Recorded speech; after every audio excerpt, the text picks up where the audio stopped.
আসসালামু আলাইকুম। আমরা গতকালকে দেখছিলাম বাংলাদেশ জিম্বাবুয়ের বিপক্ষে কেমন খেলেছে, কেমন পারফরমেন্স করতেছে বাংলাদেশ দল। গত বছর দেশের মাটিতে ঘরের মাঠে বাংলাদেশ 3টা ম্যাচ খেলেছিল, টেস্ট ম্যাচ 3টাতে হার। এই বছরের 2025-এ এসেই প্রথম টেস্ট ম্যাচেও হার, অর্থাৎ গত প্রায় 1.5 বছর হচ্ছে। তো 4 মাস, বর্তমানে 4 মাস তো চলতেছে। 1.5 বছরে বাংলাদেশ 4টা টেস্ট ম্যাচ খেলেছে ঘরের মাঠে, 4টাই হেরে গেছে। কারণ কি, নিজেদের ঘরের মাঠে যদি বাংলাদেশ এইভাবে পারফরমেন্স করে, তাহলে বাইরে গেলে কীভাবে পারফরমেন্স করবে তা বুঝে উঠতে পারতেছি না। তো প্রথমে নাজমুল হোসেন শান্ত চতুর্থ দিনে এসেই প্রথম ওভারের দ্বিতীয় বলে আউট, মুজারাবানির ফাঁদে পড়েছিল সে। তারপর মেহেদী হাসান মিরাজও তেমন একটা ভালো করতে পারেনি, সেও ব্যর্থ ব্যাটিংয়ে। সেও মুজারাবানি বলেই ফাঁদে মেহেদী হাসান মিরাজ।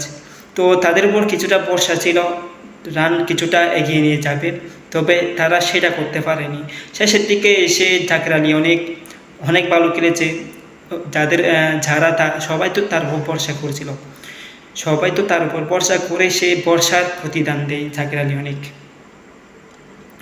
তো সে তো 58 রান করেছিল, যেখানে 213 রানে 7 উইকেট হয়ে গিয়েছিল। শুধুমাত্র ব্যাটসম্যান ছিল জাকের আলী অনেক, আর সবাই তো বোলার, তারা তো তেমন একটা ব্যাটিংয়ের জোর দিতে পারে না। তো শেষ পর্যন্ত জাকের আলী অনেক সে তারটা খেলেছিল, অনেকটা এগিয়ে নিয়ে গেছে রানটাকে। তো এভাবে তো দিন যাবে না, একটা দুইটা মেডল বলেন, টপ অর্ডার বলেন, সবাই সেম। কারোর যেন ব্যাটিং লাইন আপ কারোর ঠিক নেই। তারপর বলার দিকে আসেন, আমরা যদি দেখি বাংলাদেশের পেস বল যেন আগের থেকে অনেকটাই হয়ে গেছে, অর্থাৎ তেমন একটা উন্নতি দেখতে পারতেছি না। কারণ নাহিদ রানা আছে, অনেক ভালো বোলার, আমরা সবাই জানি। সেও প্রতি ওভারে প্রায় 140+ স্পিডে বল করেছিল, আমরা দেখেছি। তো হয়তো তাকে আর দ্বিতীয় টেস্টে তো রাখা হয়নি, কারণ সে তো পিএসএলে চলে যাবে খেলতে। তো এখন এখানে শেষের দিকে তো আর মেহেদী হাসান মিরাজ যখন বল করতে আসছিল প্রথম থেকেই, তখন এই জিম্বাবুয়ের 2 ওপেনার কেউ থামাতে পারতেছে না। প্রায় 100 রানের জুটি করেছিল তারা যদি রানটা যদি 10-20 রানের ভিতরে যদি তাদের উইকেট যদি ভাঙতে পারতো, তাদের জুটিটা যদি ভাঙতে পারতো, তাহলে নিশ্চিত বাংলাদেশ জয় নিশ্চিত হতো আর কি। কারণ আমরা দেখছি যখন 100 রানে 1 উইকেট হয়েছিল, যখন তাদের জুটি ভেঙেছিল, তখন তারপর থেকেই আমরা একের পর 1 উইকেট পতন হয় জিম্বাবুয়ের। প্রায় ম্যাচ বাংলাদেশের হাতেই চলে আসে, কারণ টার্গেট কম হয়েছিল, যার কারণে বাংলাদেশ হেরে যায়। তো এখন দ্বিতীয় ম্যাচে চট্টগ্রাম হবে, দেখা যাক কীভাবে খেলে বাংলাদেশ। তা নাকি হোয়াইট ওয়াশ হয়, নাকি সিরিজ হারে, তা উপরওয়ালাই জানে। এখন দেখবো আর কি, 28 তারিখ তো দেখা যাক চট্টগ্রামে কেমন ফিল্ডিং হয়, কেমন ব্যাটিং হয় বাংলাদেশের। তো এখন কথা হচ্ছে কি, সিলেট স্টেডিয়ামে পিচ যেরকম সেভাবেই সেই পজিশন জিম্বাবুয়ে ক্রিকেটাররা খেলেছিল, যার কারণে তার প্রতিফল, তার সফলতা জিম্বাবুয়ে পেয়েছিল।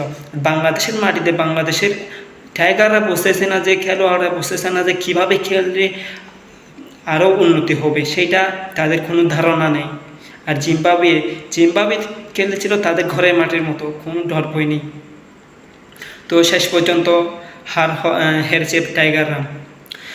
আবার আরেকটা কথা, জিম্বাবুয়ে প্রায় 7 বছর পর বাংলাদেশের কাছে জিতছিল। 7 বছর আগেই, 7 বছরের মধ্যে জিম্বাবুয়ে বাংলাদেশের কাছ থেকে জয় পায়নি টেস্ট সিরিজে। তো 7 বছর পর তারা টেস্ট সিরিজ জিতছিল।